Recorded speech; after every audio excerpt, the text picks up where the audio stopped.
Hello दोस्तों, स्वागत है आप सभी का आपके अपने YouTube channel the next level में। और आज के इस वीडियो में एसएससी जीडी के लिए हिंदी का सेट लेकर के आया हूँ।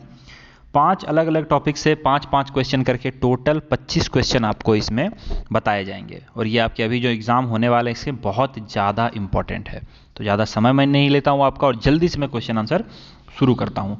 साथ में क्या है, आप भी आंसर करने की कोशिश करें और एट द एंड बताएं कि आपके कितने मार्क्स आ रहे हैं। पहला क्वेश्चन देखिए क्या है यहाँ पे, शेर का पर्यायवाची क्या होता है? चीता, केसरी, सावक, नृसिंह क्या होता है? तो शेर का पर्यायवाची जो होता है वो होता है केसरी। ठीक है, शेर का पर्यायवाची होता है केसरी। शेर के मैं अन्य पर्यायवाची शब्द भी आपको बता देता हूँ। जैसे शेर को हम कहते हैं वनराज, शार्दुल, केसरी तो कहते ही हैं। फिर उसके बाद केहरी भी कहते हैं, केहरी ये पोर्शन, ये केहरी भी कहते हैं, है ये। उसके बाद केसी भी कहते हैं, केसी, केस का केसी। फिर पशुराज, सिंह, मृगराज, नाहर, सारंग, ऐसे बहुत से पर्यायवाची हैं शेर के। तो चलिए आगे देखते हैं, धाता का पर्यायवाची क्या होता है। अब देखो, धाता का अर्थ होता है धारण करने वाला या पालन पोषण करने वाला। ठीक है, तो धाता हम ब्रह्मा को भी कहते हैं, ठीक है, और विष्णु को भी कहते हैं। तो दोनों में जो ऑप्शन दिखे आपको वो टिक करना है। अगर दोनों दिखे तो ब्रह्मा को टिक करेंगे आप। ठीक है, ऐसा सही आंसर यहाँ पे विष्णु हो जाएगा। ओके, सही आंसर क्या हो जाएगा? विष्णु। तनु का पर्यायवाची शब्द क्या है? तनु जो है वो शरीर का एक पर्यायवाची शब्द है। तनु जो है वो शरीर का एक पर्यायवाची शब्द है, याद रखेंगे आप। पावक का पर्यायवाची शब्द, पावक। तो देखो, पावक जो है, पावक का अर्थ होता है अग्नि, अग्नि, अनल, पावक। ठीक है, तो अग्नि तो कहीं है ही नहीं, तो हमें अग्नि के दूसरे पर्यायवाची शब्द का भी पता होना चाहिए। अब ये ज्वाला, लपट, अंगारा ये सब लग तो रहे हैं इसके जैसे ही, अग्नि के जैसे ही, लेकिन ये है नहीं, क्योंकि अग्नि का एक पार्ट है। अग्नि को हम हुतासन कहते हैं, हुतासन। एक्चुअल में देखा जाए तो पावक और हुतासन का अर्थ होता है आग। ठीक है, और ये लपटें वगैरह जो लिखी हुई है इसका कोई अर्थ नहीं होता है, याद रखेंगे आप। चलिए आगे देखते हैं, किरण का पर्यायवाची शब्द क्या है? किरण, तो किरण का पर्यायवाची शब्द होता है प्रभा। ठीक है, कई जगह किरण को प्रकाश डाल के भी आपको कंफ्यूज किया जाएगा। किरण में क्या है, प्रकाश डाल दिया, प्रकाश ऑप्शन में दे दिया जाएगा, तो कई लोग प्रकाश को टिक कर देते हैं, लेकिन वो भी गलत होता है। अगला देखते हैं, शुद्ध वर्तनी का चयन कीजिए। अब शुद्ध वर्तनी से आपको हर बार क्वेश्चन आते हैं, 4 से 5 क्वेश्चन आपके एग्जाम में आते हैं और श्योर शॉर्ट मार्क्स देके जाते हैं, इसीलिए मैं इसकी प्रैक्टिस करवा रहा हूँ। पहला इसमें प्रतिष्ठा ये वाला सही लिखा हुआ है, याद रखेंगे आप, ये प्रतिष्ठा सही है। शुद्ध वर्तनी इसमें तो अस्पृश्यता, कई जगह आपने लिखा होगा अस्पृश्यता का अंत हुआ, ये हुआ, वो हुआ, तो यहाँ पे सही अस्पृश्यता जो लिखा हुआ है वो है बी में। ठीक है, बी में जो अस्पृश्यता लिखी हुई है वो सही है। ओके, शुद्ध वर्तनी। अब इसमें जो शुद्ध 8 नंबर में, क्वेश्चन नंबर 8 में जो शुद्ध आपको वर्तनी है ये लिखी हुई है ऑप्शन नंबर डी की शताब्दी। शताब्दी इसी तरह से सही लिखी जाती है। अब आपको यहाँ पे कई जगह पे हो सकता है कि आप इन दोनों में कंफ्यूज हो, लेकिन नहीं, ये वाला सही है, याद रखेंगे आप। त्रिदोष का क्या अर्थ होगा? त्रिदोष, त्रिदोष या त्रिदोष क्या होगा? तो यहां पर अगर देखा जाए तो ये सही आंसर हो जाएगा ऑप्शन नंबर सी में। ठीक है, सी में सही है। देखो, यही आपको फंसाने के लिए क्या होता है, एक हर्ष ई दीर्घ ई, हर्ष उ दीर्घ उ, ठीक है, उसके बाद स के अलग अलग फॉर्म। ठीक है, इसी में ज्यादातर आपको फंसाया जाता है और कुछ बड़े वर्ड्स को लेके इस तरह से किया जाता है। औद्योगिकरण, उद्योगीकरण क्या होता है इसका आपको सही दिखना है, तो यहां पे सही आंसर हमारा बी में है, औद्योगीकरण। भूषण का विलोम, विलोम शब्द भी आपके एग्जाम में आना ही आना है, तो भूषण का विलोम दूषण होगा। भूषण, ये विलोम के लिए मैं आपको क्या है एक वीडियो लाऊंगा, बहुत लंबा वीडियो होगा वो। ठीक है, मेरी अभी तबीयत कुछ खास ठीक नहीं है, इसलिए मैं लंबा वीडियो रिकॉर्ड करने में थोड़ा सक्षम नहीं हूँ। मैं जल्द ही आपके लिए वो वीडियो लाऊंगा। ठीक है, तो पूरा विलोम क्लियर हो जाएगा, पीडीएफ भी आपको मिल जाएगा उसमें। उर्वर का विलोम, उर्वर का ऊसर, उर्वर यानी उर्वरक यानी कि फर्टाइल, और ऊसर मतलब जो बंजर होता है। ठीक है, थोक, थोक मतलब क्या होता है? थोक का मतलब होता है एक साथ जो हम इकट्ठे में बहुत सारा सामान खरीदते हैं, तो वो हो गया थोक, नहीं एक साथ। और परचून, इसका अर्थ हो जाएगा परचून। हमने कई सुना है थोक विक्रेता परचूने की दुकान, ये वहीं से उठाया गया है। ओके, नेक्स्ट है अवनी का विलोम क्या होता है? अवनी का अर्थ क्या होता है? अवनी का विलोम, तो देखो ये सबका अर्थ क्या? आसमान ही है। चारों का, सॉरी, मतलब चारों का अर्थ आसमान ही है, लेकिन अवनी का अंबर होगा आंसर। ऐसा क्यों? क्योंकि ये पेयरिंग वर्ड होते हैं। मैंने आपको कई बार बताया है कि विलोम शब्द में पेयरिंग वर्ड्स चलते हैं, पेयर पेयर में चलते हैं, ये युग्म होता है, इनका जोड़ा होता है। अगर यहाँ पे अंबर नहीं होता तो हम किसी और को टिक कर सकते थे, उससे मिलते जुलते शब्द को टिक कर सकते थे, लेकिन अवनी का अंबर ही होगा। धरती का आकाश होगा, याद रखिए, धरती का आकाश। अगर धरती का आकाश है तो फिर धरती का हम आकाश करेंगे, धरती अगर है उसमें आकाश ऑप्शन है तो आकाश करेंगे। ये इस तरह से पेयर चलता है, इसलिए आपको पेयर याद रखना। अवनी का अंबर होगा। हेय का क्या होगा? तो हेय का होता है ग्राह्य।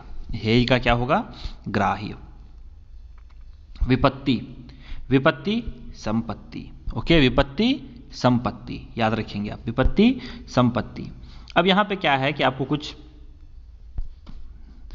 ये दिए हुए हैं, कुछ लोकोक्ति, कुछ कहावत, कुछ मुहावरे, उसका आपको अर्थ बताना है। तो 3 दिन मेहमान चौथे दिन हैवान का अर्थ क्या है? तो 3 दिन मेहमान चौथे दिन हैवान का यहाँ पे अर्थ हो जाएगा आपको कि आतिथ्य थोड़े दिन का ही अच्छा होता है। यानी कि अगर आप थोड़े दिन किसी घर जाओगे तो ये हमारी ज़िंदगी में भी सीख लेने के लिए है कि अगर आप 2, 4, 5 दिन रहते हो फिर तो सही है, अगर आप महीने महीने भर रहोगे तो फिर आपकी वैसी सेवा सत्कार होनी संभव नहीं है।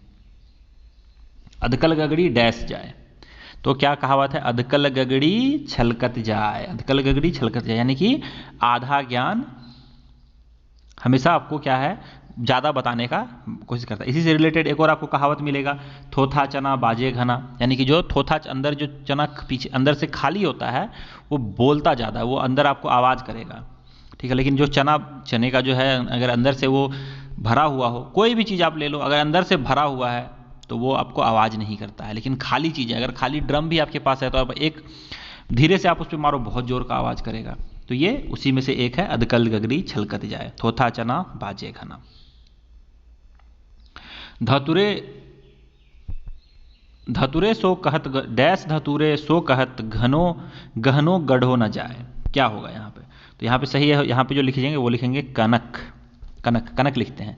अब क्या है ये? तो कनक जो है वो धतुरे को भी कहते हैं। आपको पता होगा कि धतुरा और सोना दोनों को कनक कहते हैं। तो ये बोला कनक धतुरे सो कहत गहनो गढ़ो न जात, यानी कि कनक को भी हम कनक जो है हम धतुरे को भी कनक ही कहते हैं, लेकिन उससे हम गहना नहीं गुथ सकते हैं। यानी कि इसका यही अर्थ है कि नाम एक होने से उसका हम काम भी एक नहीं हो सकता है। यहाँ पे जैसे कि अब मान लो कि हमारे देश में भगत सिंह एक थे, लेकिन उसके बाद क्या ये इकलौते नाम वाले भगत सिंह थे क्या? इनके अलावा और कोई भगत नहीं हुआ देश में, और भी भगत सिंह हुए देश में। लेकिन भगत सिंह को भगत सिंह नाम की वजह से वो नहीं जाने जाते, उन्होंने कर्म ऐसे किए हैं तो उनके काम बोलता है उनका, ठीक है। वैसे ही मोहनदास करमचंद गांधी एक थे क्या? कई थे, लेकिन उनका काम बोलता है। नरेंद्र मोदी, मनमोहन सिंह, ऐसे बहुत से लोग हैं जिनका नाम मिलता जुलता है लेकिन उनका काम बोलता है। तो नाम सेम होने से कुछ नहीं होता है। वही यहाँ पे बताया कि धतुरा और सोना दोनों का नाम तो कनक है, दोनों को हम कहते कनक ही हैं, लेकिन गहना हम नहीं गढ़ सकते। नाम सेम होने से उनके काम सेम नहीं हो जाते, याद रखेंगे ये चीज। तबेले की बला बंदर का सर। तबेले की बला बंदर का सिर का क्या अर्थ हो जाएगा? तो इसका हो जाएगा कि किसी का अपराध दूसरे के सिर फोड़ना। ओके, किसी का अपराध किसी के और सिर पे पटकना। चलिए नेक्स्ट देखते हैं।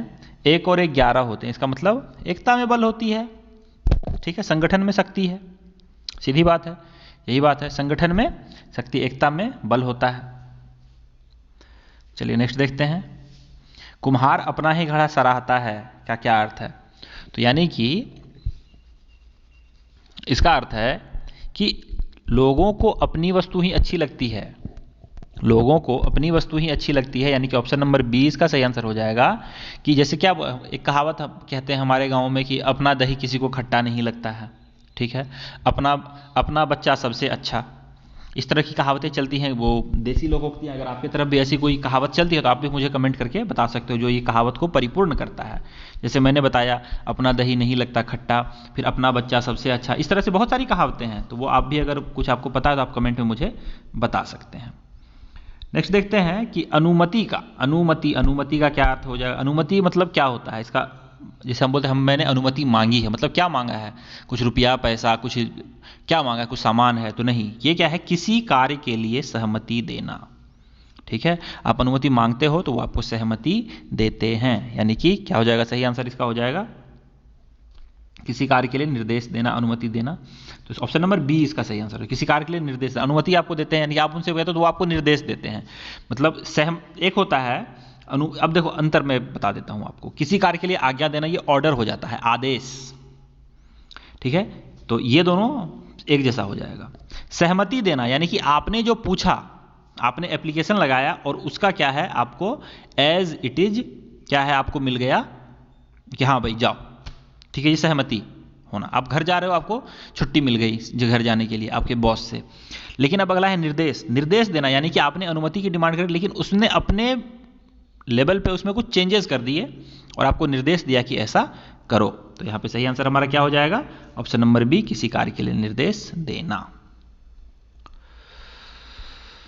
अगला है, वह सायंकालीन बेला जब पशु वन से घर लौटते हैं, उस बेला को क्या कहते हैं, तो उसको गौथुली कहते हैं। ओके, गौथुली याद रखेंगे, जब गाय पशु पक्षी अपने घर लौटते हैं तो उस बेला को गौथुली कहते हैं। ठीक है, यह ध्यान रखेंगे, यानी कि सायंकाल का एक पर्यायवाची शब्द ये भी होता है।